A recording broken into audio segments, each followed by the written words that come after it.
natin. Itong hawak kong shell, ito ang pinakamakabandang na shell na may lason na 20 times na mas malakas sa lason ng cobra. Astagfirullah.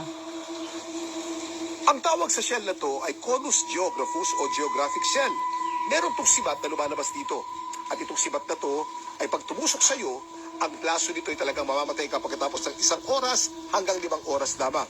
Sabi nila, ang Conus geographus ang most venomous animal in the world. Pag nakakita tayo ng ganito, sa beach, huwag po nating dadamputin, huwag nating hawakan at hayaan lamang natin. Conus geographus. Ang tawag din ng marami dito ay cigarette shell. Dahil sabi doon sa Europa, pag ito daw ay tumusok sa iyo, pagkatapos ng isang sigarilyo, patay ka na. Ito'y nakikita sa mga Indo-Pacific region at marami po nito sa Pilipinas. Kaya mag-ingat po tayo. Yan ang dapat alam mo. Kuya ba?